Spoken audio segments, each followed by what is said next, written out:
Good morning, children. Today we are going to learn chapter 2 in accounts, dual effect of transaction and types of accounts. In accounts, as we have seen in chapter 1, only economic transaction, that is financial transactions, are recorded. It means the transactions which are exchanged in the terms of money. Monetary transactions are only recorded in accounts. Non-economic transactions are not recorded in the books of accounts.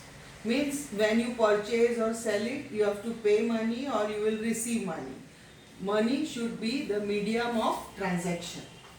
So only the economic transactions are recorded in the books of accounts. Economic transactions can be cash, credit or special transactions. Now, how to identify whether the transaction is cash or credit? So as we have seen, the transactions can be cash or credit. So let us see how the transaction is to be identified, or how you will come to know whether the particular transaction is cash or credit. So cash transactions. If the word cash is used in the transaction, then it is cash transaction. For example, if I tell you purchase goods of rupees 5,000 cash, so you can see that the word cash is used, so you can identify that this transaction is cash transaction. Similarly, sold goods for cash. So here the word cash is used, and so it is cash transaction. Second point is that if the word cash and name is not used, then too it will be cash transaction. So if the word cash and name is not used in the transaction, then it is cash transaction. For example, purchase goods of rupees 5,000. Here the word cash is not given, and also the name of the person from whom you have purchased is not given. So this transaction we can identify as cash transaction when the name cash and the name of the person is not given. Third, if the word paid and received is used in the transactions, then it is cash transaction. Paid word is used for the expenses. Suppose paid salary, paid telephone bill, paid electricity bill, paid rent, etc. When the word paid is used, it is our expense. And when we pay expense, it is in cash. And when the word received is used, received commission, received dividend, then the transaction is cash transaction. So children, if the word cash is used, it is cash transaction. If the word cash is not used and the name of the person is not given, then it is cash transaction. If the word paid and received is used, then it is cash transaction. Credit transactions. Credit transactions are those transactions in which the payment or the receipt of money is made in future date. In cash transaction, we have to pay the amount or we will receive the amount on the spot immediately and the transaction gets over. But in credit transaction, the payment or the receipt of money is made in some future date. Say after 5 days or 10 days we will receive money or we have to pay the money. So those transactions in which money is not paid on the spot, it is known as credit transaction. How to identify? It is very simple.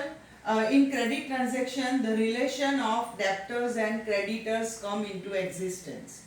Children, in credit transaction, the name of the person will be given. And when the name of the person is given, they will become our debtor or creditor.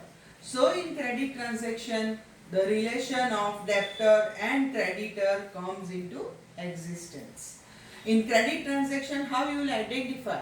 Here only one rule is to be remembered, and that is in credit transaction name of the person will be given in the transaction so that you can identify this is a credit transaction. For example, purchase goods from Ravi, rupees 5,000. So you have purchased goods from Ravi. From whom you have purchased? Ravi. So the name of the Ravi is given. And when it is purchased and the name is given, the person becomes our creditor. The person that all later on I will again explain you and you will able to follow it. When it is purchased, the name of the person becomes our creditor. And when it is sold goods to Ramesh, so this is a credit transaction. So sold goods to Ramesh, when it is sales, Ramesh will become our debtor. Why debtor? Because he is our customer and from him we will receive money in future. And in purchase, why he is going to Ravi is becoming our creditor? Because we have to pay money to him. So when it is payable amount, it is the creditor. When we will receive the amount, they will be our debtors. That you will able to follow later on. So very simple. In credit transaction, name of the person will be given. So this is all about cash and credit transaction. There are some special transactions also.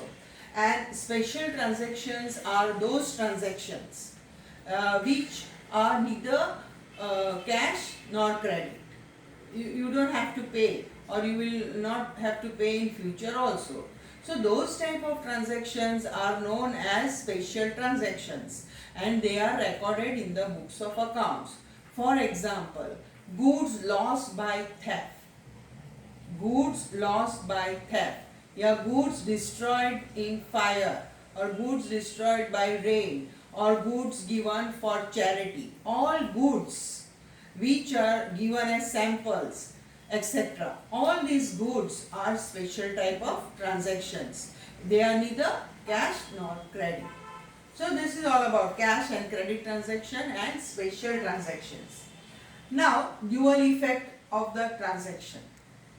For example, I have written the first one, commence business with rupees 10,000.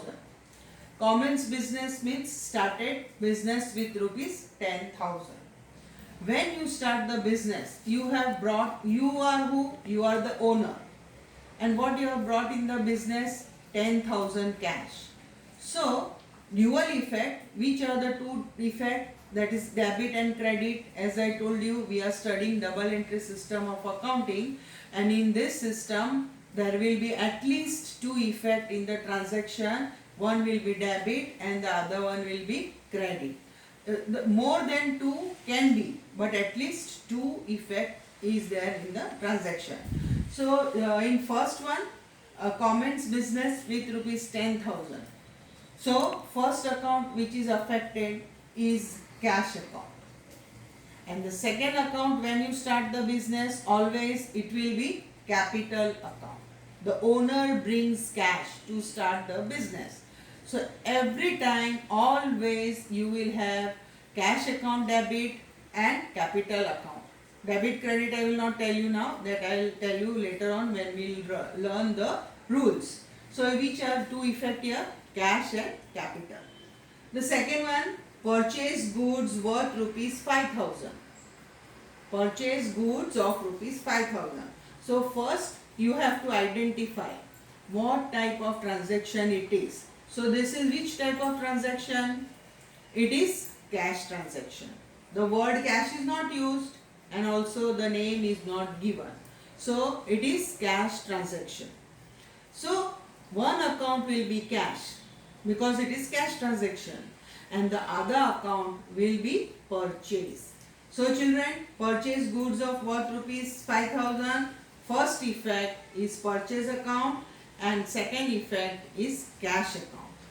Then the next one is sold goods worth rupees 6,000. Sold goods. And what type of transaction it is? Cash transaction. And as I told you, whenever there is cash transaction, one account will be cash. And you have to decide the second one. So your cash account, one account is cash account and the second account is sales account. Whenever purchase is there, it will be one account purchase account, and whenever sales is there, sales account will be the one of the account. Now next one, just see purchase goods from Ravi rupees 3000. So what you have to do first, identify what type of transaction it is. Credit. Why credit? Because the name is given Ravi. From whom you have purchased goods? Ravi. So the transaction is credit transaction. Whenever there is credit transaction, the name of the person will come. So your first account is which? Purchase account. Purchase account will always be there, and that also will be with number 1. Why number 1? That I will tell you later on. So first account is purchase account, and second account is which? Ravi's account. And purchase and Ravi we have purchased, so Ravi will be our creditor. Ravi will be our creditor. Okay, that now not to take much tension with that. Debtor and creditor, that we will learn as you learn the rules. So purchase and Ravi. Now see children, second transaction we have written purchase and cash, and in the fourth transaction we have written purchase and Ravi. So when it is credit transaction, instead of cash we have to write Ravi name. Okay. Now see the next, paid salary rupees 6000. Paid. As I told you, when you pay it will become your expense. And what type of transaction it is? Cash. So one account will be which? Cash. And which will be the second account affected? Salary. Salary is our expense. So number 1 salary account, number 2 cash account. Received commission rupees 800. Which type of transaction? Cash. So one account will be cash. And how you have received cash, in what way, what is the source? That is commission account. So commission is your income. So this is all about dual effect of transactions, which we are going to learn in the exercise sum once again. These are the common one. Now children, instead of cash, they can use check. They can, nowadays the business transactions are made with the help of bank. All the transactions we are going to deal with bank or check. So instead of cash we have to write bank. For example, purchase goods worth rupees 5000 by check. So instead of cash we have to write purchase account 1, and we have to write, instead of cash we will write bank. Okay. So instead of cash the word bank is used if the payment is made or if the payment is received by check. Check means bank. Okay. So this is about the cash transaction, credit transaction and dual effect.